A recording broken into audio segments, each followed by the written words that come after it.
도널드 트럼프 전 미국 대통령이 중동 지역에서 하마스와의 휴전 협상 성공에 이어 우크라이나 전쟁 종식에 집중할 계획입니다. 17일 볼로디미르 젤렌스키 우크라이나 대통령과의 회담에서 추가 군사 지원 및 평화 협상 전략을 논의할 예정입니다. 전문가들은 러시아에 대한 압박 전술이 하마스와 같은 효과를 낼 수 있을지 의문을 제기하며 오히려 우크라이나에 대한 압박으로 빠른 종전을 모색할 가능성도 점치고 있습니다. 미국 정부가 수입 목재의 10%, 소파 및 주방 찬장 등 완제품 가구에 25%의 추가 관세를 부과하기로 결정했습니다. 이번 조치는 캐나다와 베트남 등 주요 목재 수출국에 타격을 줄 전망이며 미국 내 주택 시장에도 역풍이 불 수 있다는 우려가 제기되고 있습니다. 백악관은 국내 산업 보호를 목적으로 한 이번 조치가 장기적으로 미국 경제에 도움이 될 것이라고 강조했습니다. 중국 상무부는 미국과의 무역 갈등 해소를 위해 실무급 협상을 재개했다고 밝혔습니다. 중국 측은 히토류 수출 통제 조치가 수출 금지가 아니며 양국 간 대화문이 열려 있다고 강조했습니다. 트럼프 전 대통령의 갈등 봉합 움직임에 맞춰 중국도 협상 테이블로 돌아온 것으로 분석되며 전문가들은 양국이 차이점을 적절히 관리할 수 있을지 주목하고 있습니다. 일본에서 야권 3당, 인민당, 일본 유신회, 국민민주당의 연대 움직임이 활발해지며 자민당 정권 교체 가능성이 제기되고 있습니다. 자민당의 연정 파트너인 공명당의 이탈로 의회 과반을 상실한 상황에서 다카이치 자민당 총재는 내각 개편을 통해 위기를 극복하려 하고 있습니다. 정치 분석가들은 차기 총선에서 야권 연대가 실제로 정권 교체로 이어질 수 있을지 주목하고 있습니다. 가자 지구에서 하마스와 이스라엘 간 휴전이 이루어진 이후 지역 내 갱단들이 권력 공백을 틈으며 무질서와 혼란 상황이 지속되고 있습니다. 하마스와 갱단 간 무력 충돌도 보고되며 이는 향후 종전 협상에서 가장 복잡한 문제로 떠오를 전망입니다.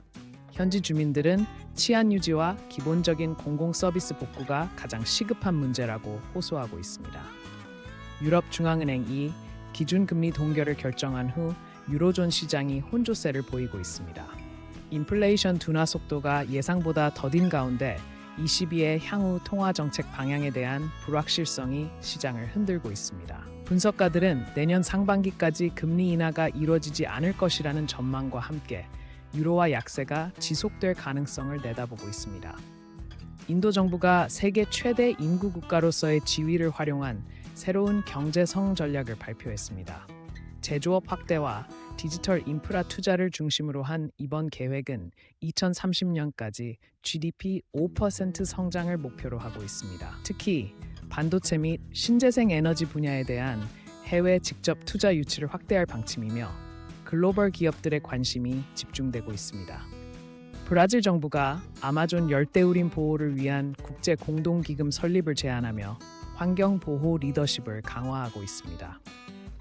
이번 제안은 주요 유럽 국가들과 미국, 중국이 참여할 것으로 알려졌으며 기금 규모는 최소 100억 달러에 이를 전망입니다. 환경 단체들은 이번 조치가 아마존 산림 벌채 속도를 늦추는데 실질적인 도움이 될지 지켜볼 필요가 있다고 평가했습니다.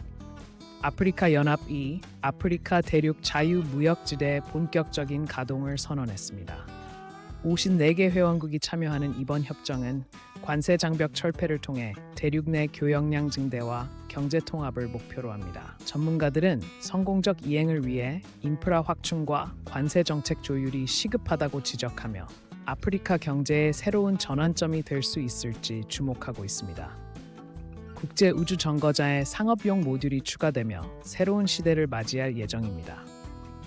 나사는 민간 기업과의 협력으로 우주 정거장을 확장할 계획을 발표했으며 이를 통해 우주 관광과 상업적 연구 활동이 크게 활성화될 전망입니다. 첫 상업용 모듈은 2026년 발표될 예정이며 이는 우주 개발에서 정부와 민간의 협력 모델을 재정의하는 중요한 사례로 평가받고 있습니다.